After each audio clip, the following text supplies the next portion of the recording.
Hello, I want to welcome every one of you to our very first episode of the Twins Talk It Up podcast.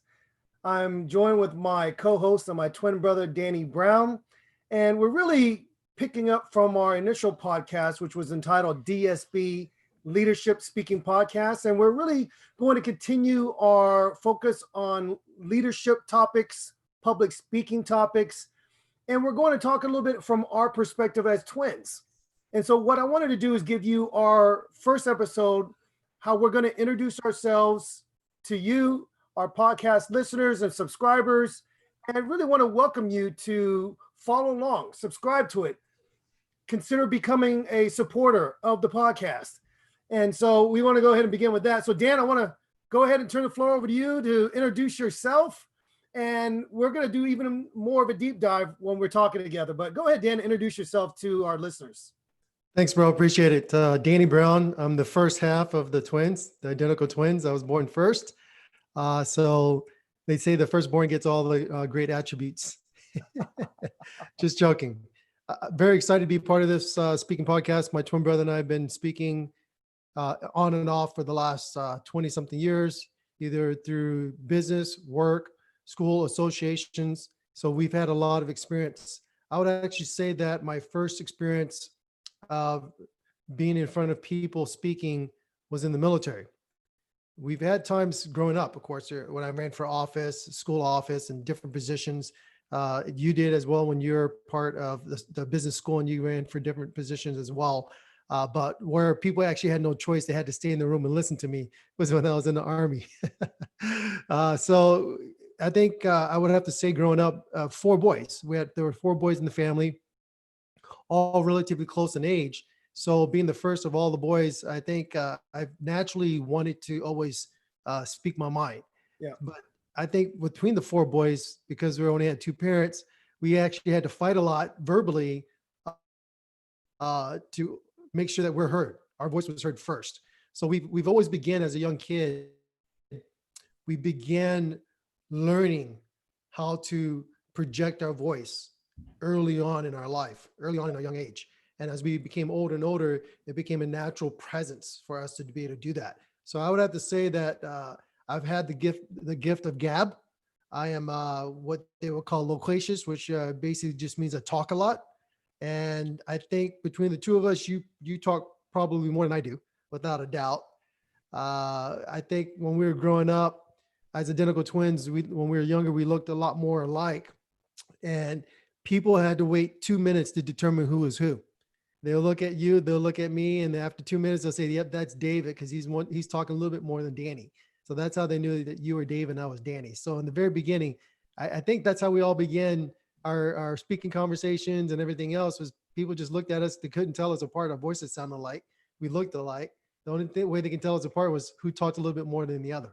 Wouldn't you say that? Yeah, that's true. And if you remember, Dan, we were actually in high school and people couldn't tell us apart. I share with people all the time that I feel like we sound more alike than we look alike, which sounds funny. But someone actually, when we were walking, yelled out, "Brownie," and you turned around first.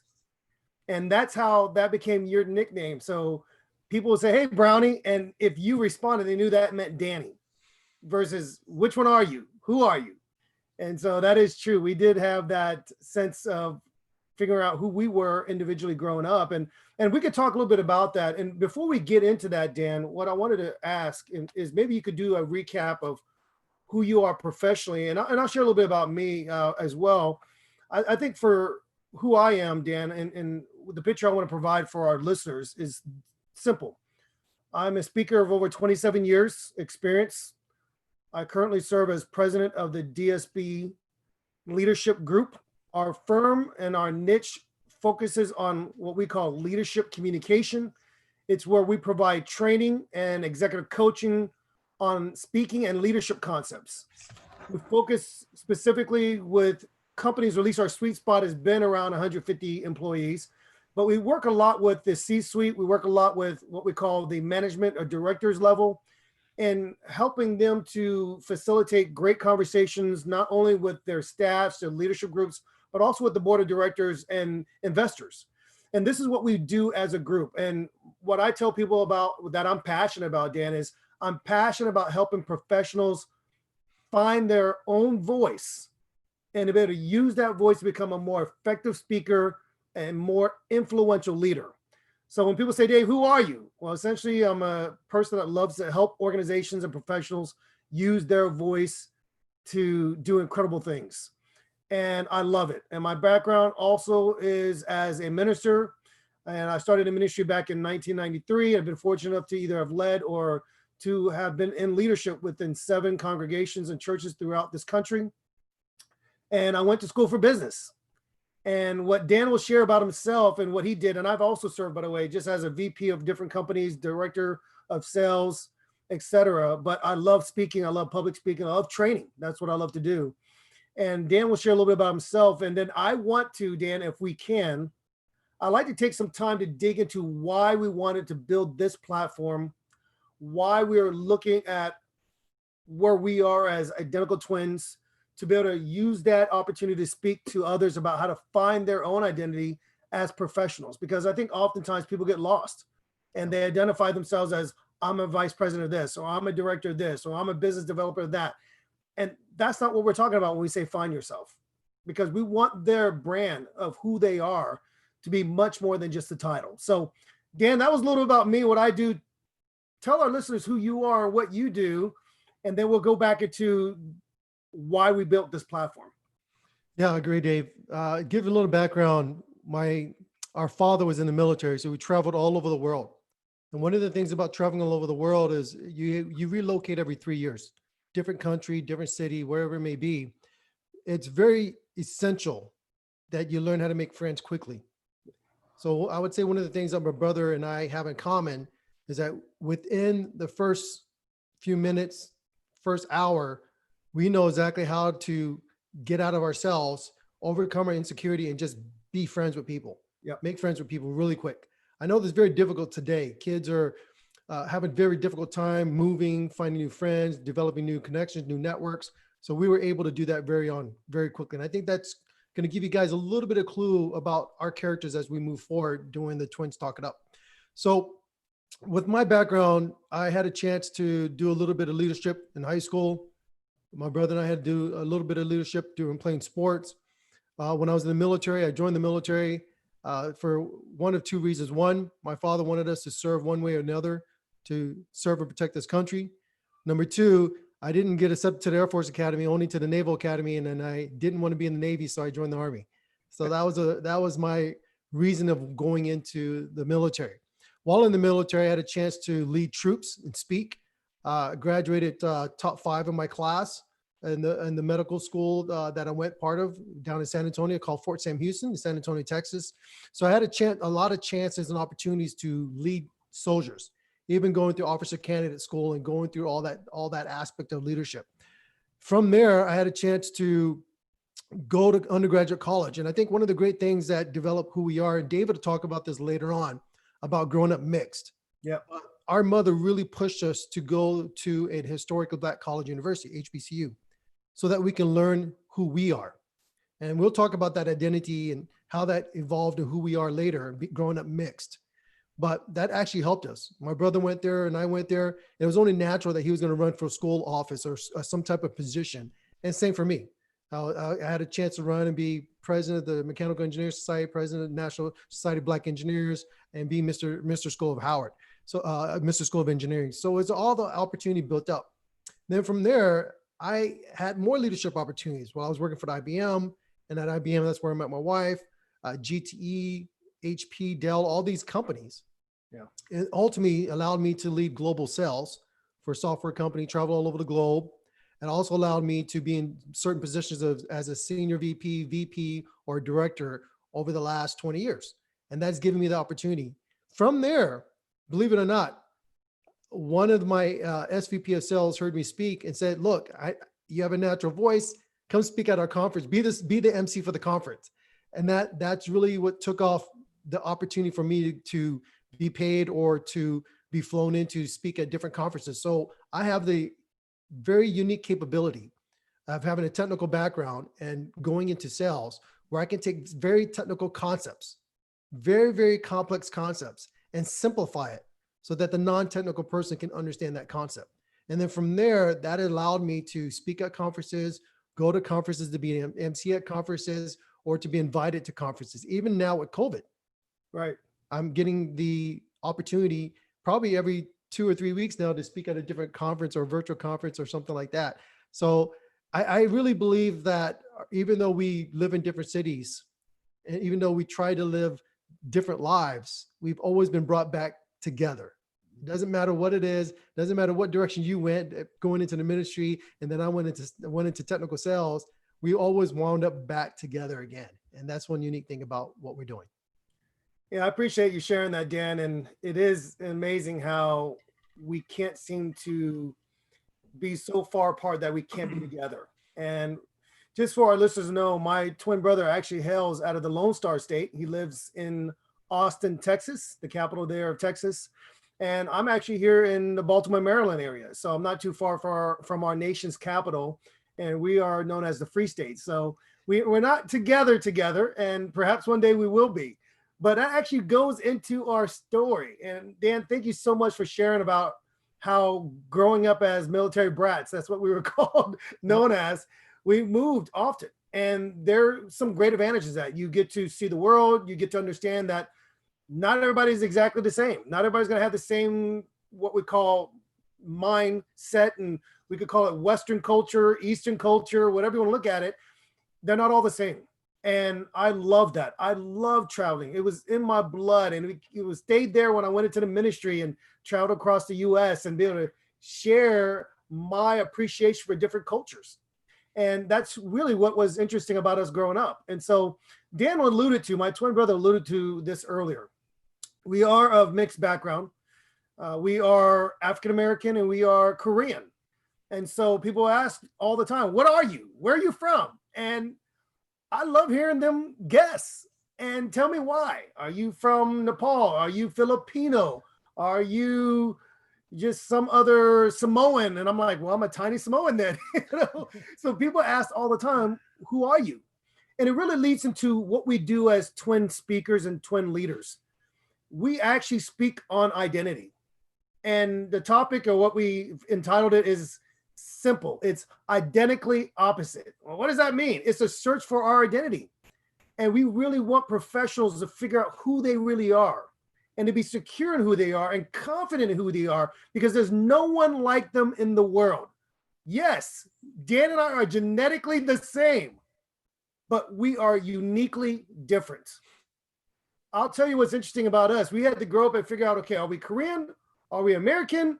Where do we fit in? Maybe we're not fully accepted by those who are Korean because we're different. Maybe we're not going to be fully accepted by those who are American because we're different. People say, well, where are you coming from?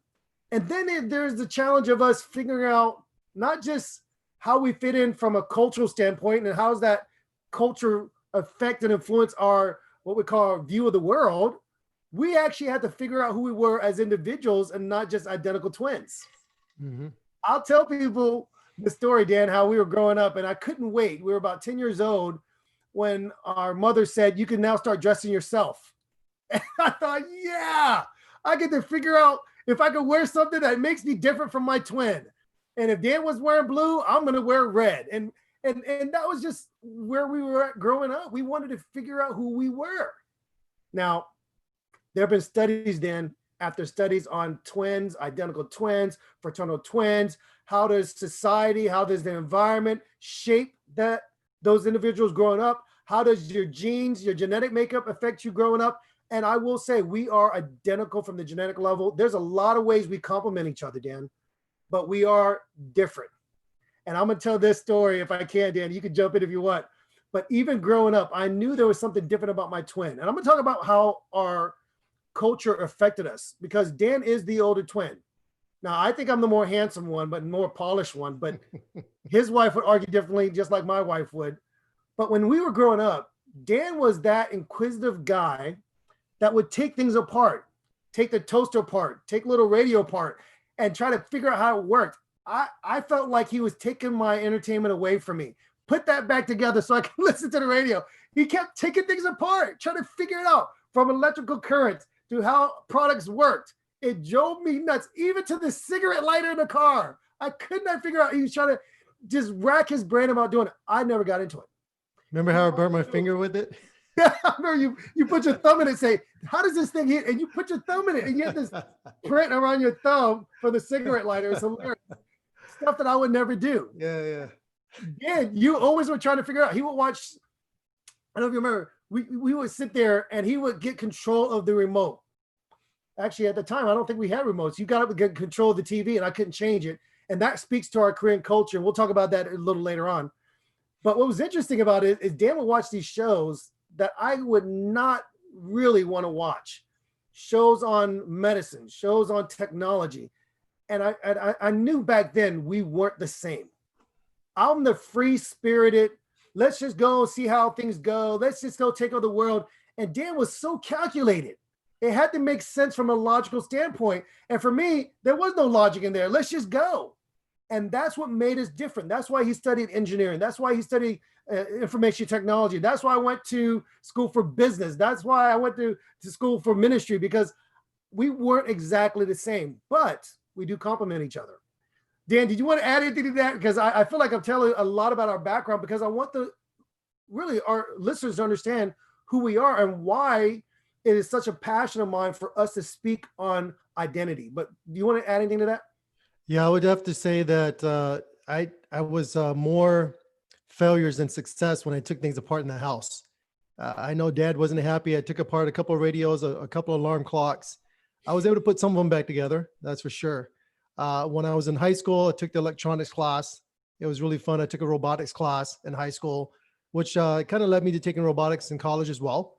So it was really, really fun, really awesome. I think a lot of times people look at 3D printing now and how cool that is. I was doing that back in 93, 94, when we had to actually write out the program in order to be able to cut or shape a figure. So it was kind of interesting back then, and how things are a little bit different today. I was actually reading a book today from Malcolm Gladwell called The Outliers. Good book. And he was talking about all these different statistics and stats, and talked about how the first computer programmer was done, and people, how they created programs. Well, back in the day, they had this thing called timeshare, where the university had, or the city had the big computer, and everyone can log in and take some time to learn how to do programming. And of course, if you're a hardcore programmer, you found cheats around it. So it was just kind of cool to see that a lot of these individuals who wound up creating the first big programming languages, or wound up creating Microsoft, Bill Gates and Paul Allen, they actually found ways to work through University of Washington, who had the supercomputer and things like that.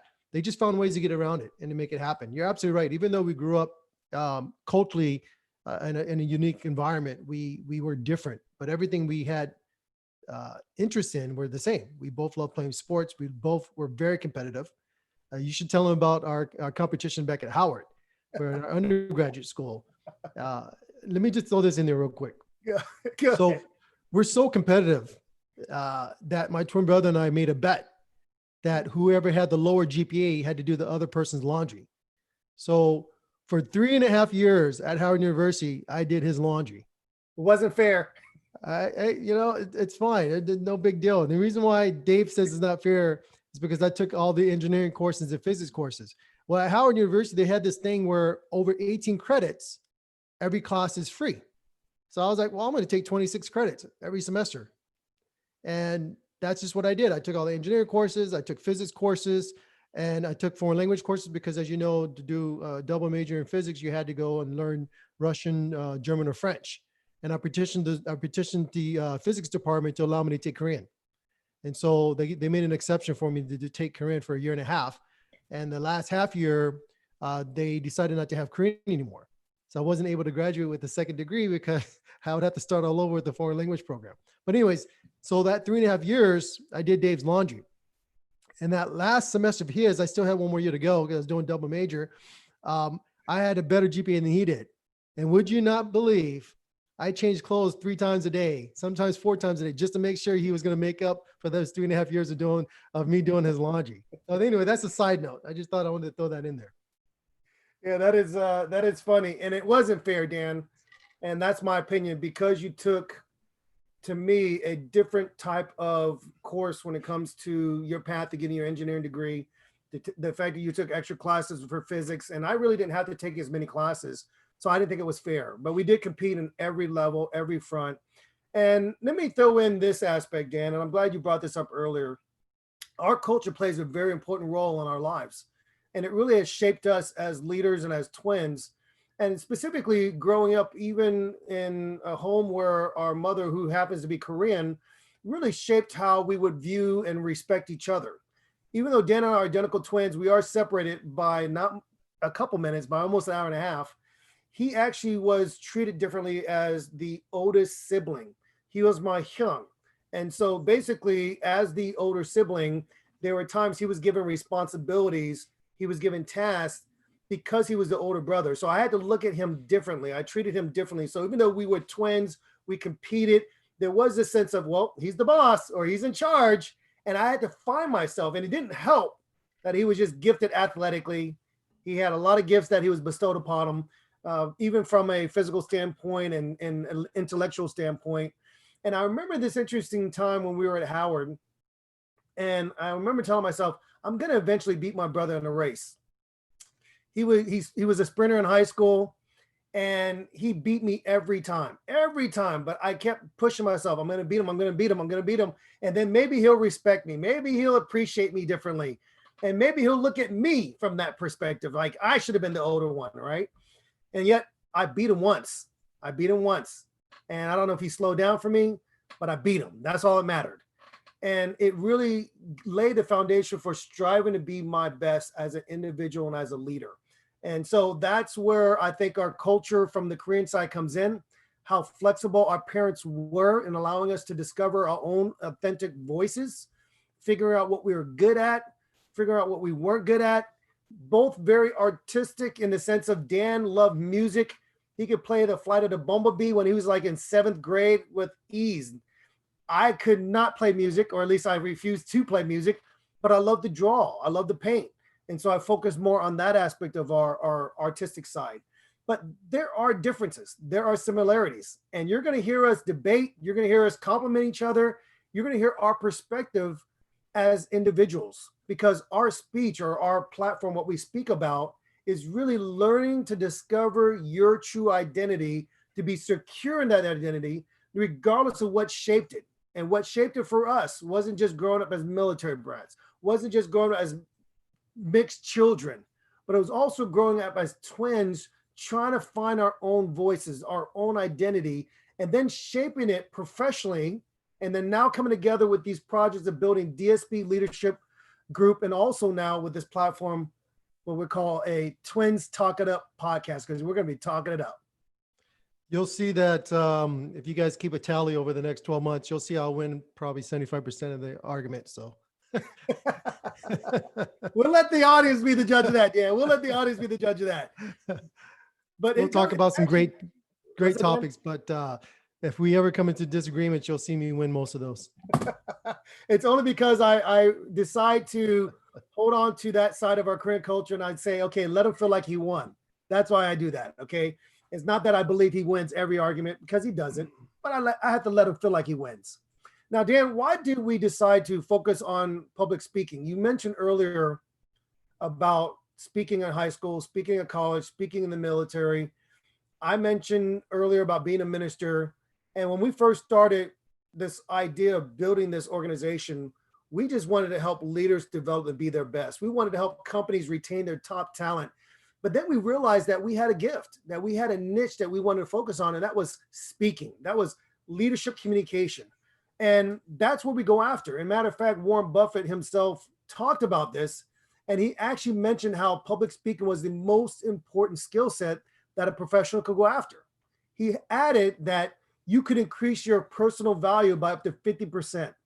And I will share in future episodes how I've coached clients and helped them to increase their salaries, some of them by up to 50%, because of implementing this skill set. We're going to talk about how to overcome speaking anxiety. We're going to talk about exercises and techniques to control your breathing, to control your pace, to control the tone and at which you speak. We're going to talk about how to position yourself to win at work. We're going to talk about how to do introductions and how to close off presentations. we're actually going to have an episode talking about how every person has a story and why it's important for people to hear your story. This is what the Twins Talk It Up podcast is about. And we're going to ask you to also send us topics you want us to cover.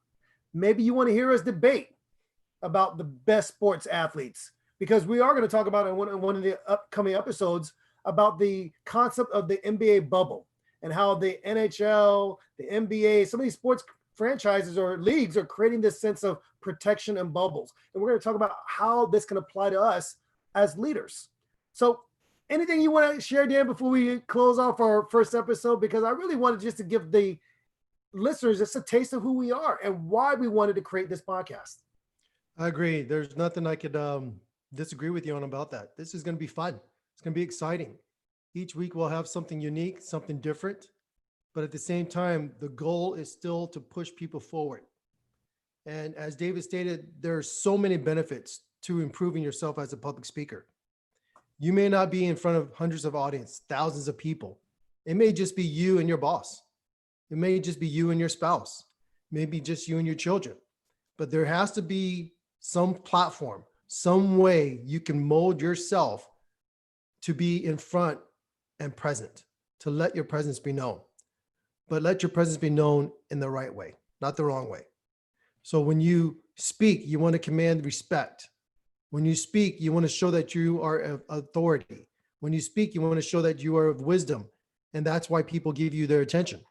So whether you're introducing yourself for a job interview, whether you're introducing yourself to a potential spouse, whether you're being in a position where you want that promotion, whatever it may be in life, we believe that working with David and myself, we can assist you, we can help you, going each week through the things that we bring up from our personal experience being mixed to going forward. We believe this can definitely help you. I appreciate that, Dan. And I agree so strongly that we've decided to create this podcast to share from our experience, share insights to help you become more effective speakers. And I'm grateful for that. And really the most important thing you could do professionally is invest in yourself. And I share this with companies, business owners, CEOs. If you don't invest in your people, they'll get invested somewhere else. You've got to invest in them by really setting aside the time, setting aside the resources so they can go after that. I want to thank all of you for listening to the introductory episode, the Twins Talk It Up podcast. We're grateful to have you. We're looking forward to you following us on all our different platforms. You can find us on Instagram, visiting at DSB Leadership. You can find us on Twitter. You can find us on Facebook.